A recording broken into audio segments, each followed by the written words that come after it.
Hi, everybody, and happy Wednesday. I'm meteorologist Brittany Van Voorhees here talking about Hurricane Erin. Of course, it's been a big talker over the past few days here, not only in the Carolinas, but all across the country.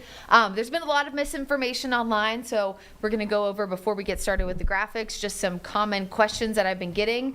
No, we are not going to be impacted here in the Charlotte area. No, Erin is never going to make landfall. No, it was never supposed to make landfall. In fact, this has been a fantastic forecast from not only local meteorologists, but also from the National Hurricane Center. Essentially, Erin expected to take the eventual track that was always expected to take, which is out to sea away from us. Now, we knew that the close proximity did mean there were going to be impacts near the East Coast. And of course, I talked about this a little bit last week as well on live weather impact, but the proximity of the North Carolina coast, especially where the Outer Banks are, kind of how it looks like a big arrow that points out to sea, just because of their closer proximity to the storm is why they have bigger impacts. Whereas oftentimes some places like Georgia coast, maybe even southern South Carolina coast, depending on where the storm sets up, maybe has lesser impacts than the Outer Banks, just again because of the close proximity. And with that being said, that's the reason why Hatteras Island was the first to do mandatory evacuations Sunday night. We're going to take a live picture here from Hatteras, where you can already see storm surge beginning to push some of those waves on shore. Inundation already happening in some of these areas. It looks like a worker, a potential truck maybe out there trying to shovel some of that additional sand. Of course, there was a mandatory evacuation again for parts of the Outer Banks beginning on Sunday night, and they've kind of teeter-tottered back and forth over the last few days. A state of emergency issued as well for the state of North Carolina. And just a reminder that the reason why that is issued from the governor's office, doesn't matter which state you are here in the United States, those are issued when they are expecting to need aid for potential redevelopment. That could be damage, that could be beach erosion later, beach renourishment projects, things of that nature. Because remember, it's not just about what the storm's doing now, but it's long-term impacts. When we had back-to-back years of areas along the coast being impacted by really big storms, like Matthew in 2016 and Irma in 2017, and then Florence in 2018, if you remember, it looked like our coastline, East, South, and North Carolina, was just constantly going through beach renourishment because those things have to happen. And when you get back-to-back storms, that can be a bad thing as well. So just something that we'll be thinking about over the next few weeks after Erin pulls away from the Carolina coastline. And speaking of Erin, right now the storm is still a few hundred miles away. At its closest approach right now to the North Carolina coast, again, this is based on where it is right now, it's about 300 miles away. And that's, again, the center of the storm. So here's the center of the storm. Here's, again, the closest approach there to the Outer Banks. So about 270 miles. Now here in the Charlotte area, it's about 500 miles away. So again, we know it's not going to give us any impacts. We already knew that, already expected that. So that's, of course, good news. A wider view here of Erin, though, you can see the powerful Category 2 hurricane, as well as a pretty noticeable line here of storms from Mississippi, northwestern Alabama, all the way into the North Carolina mountains. Now that is a completely different setup. It's actually based on a cold front that's currently situated over those same areas. That is part of the big system that keeps Erin away from the U.S., but it also brings us some slightly better rain chances heading into the day on Friday, and cooler air. Again, cooler is relative, but cooler air and more clouds heading into Friday and Saturday. So here's the biggest impact with Erin right now. It is the elevated rip current risk. So rip currents, of course, we know are the #1 weather-related killer in the coastal Carolinas. I've done some stories and weather IQs on this. Rip currents, unfortunately, only about 20% of the deaths, this isn't necessarily, I guess, unfortunately or fortunately, but about 20% of the deaths that happen along the Carolina coast specifically, this is data from the National Weather Service in Morehead City that I got from their warning coordination meteorologist when we did our interview, is about 20% of those deaths are people who live locally in the Carolinas. So another 80% are actually people who are normally visiting and tourists. So we talk about it, of course, all the time because we want to make sure people are staying weather aware, but it's also something that maybe we need to have a conversation, right? If you're talking to your friends and family who maybe you live in Charlotte, but they're visiting the Outer Banks from Minnesota, those are the places that maybe we need to be having a conversation so they're aware of that as well. And it can also just be this time of year because so many people are visiting and there's an influx, of course, during the summertime.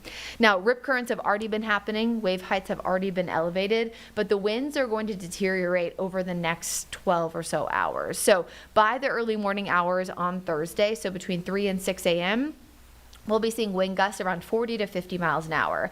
Now, those are wind gusts. Remember, a gust is not sustained for a long period of time. In terms of sustained winds, we're only about a 30 to 40% chance that Hatteras Island, so the eastern side of the Outer Banks, will see that.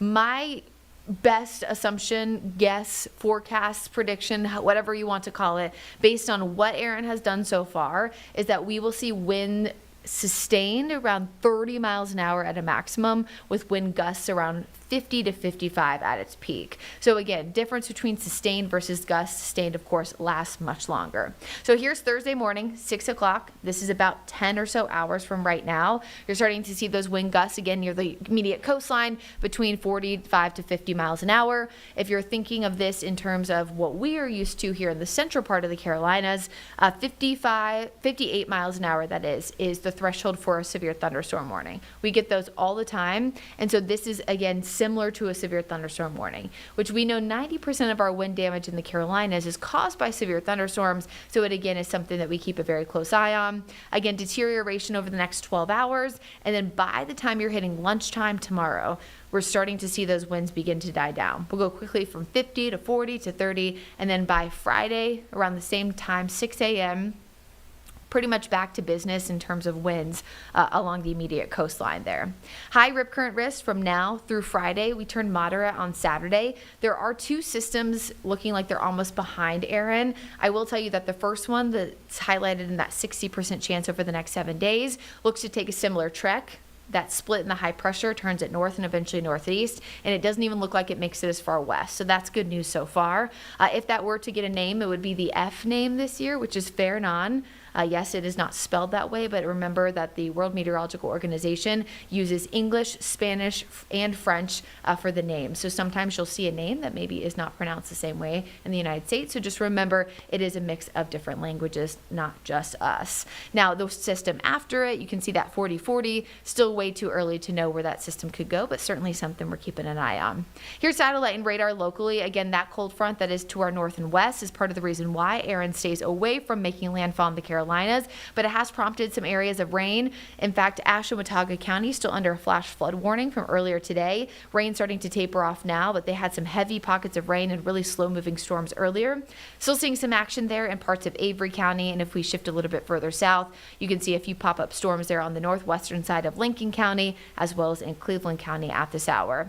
Most of these storms will start to fizzle out as we get closer to 10 and 11 o'clock. Tomorrow is a rinse-repeat forecast as we stay dry to start off Thursday. A few pop-up storms in the afternoon, and then there's that additional cloud cover and a few more chances for rain, mainly west of I-77 by Thursday, or by Friday, that is, and Saturday. One of the reasons why we see a big temperature drop tomorrow, temperatures are right where they should be, upper 80s to near 90 degrees, and then a big drop Friday, Saturday with more clouds. Will increase again. In fact, the first day for CMS looks fantastic there on Monday, mostly sunny, 87. And then another big cool down is coming.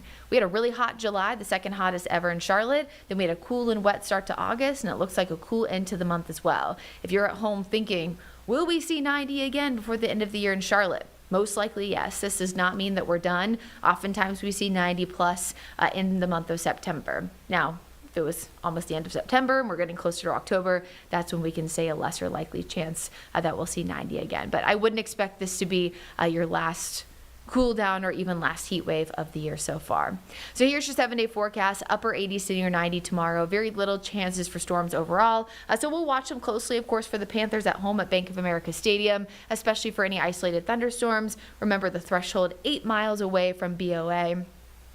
They will have to delay action, of course. Friday, Saturday, again, more clouds. Few more chances for rain, mainly west of 77, low 80s, which would be a nice little change. And then temperatures will soar back to the upper 80s to near 90 by early next week. But you can very clearly see that additional drop by next Tuesday and Wednesday. I'm going to leave the 7-day forecast up here for a second so you can bask in the glory that is next Monday, which is also the first day for CMS students.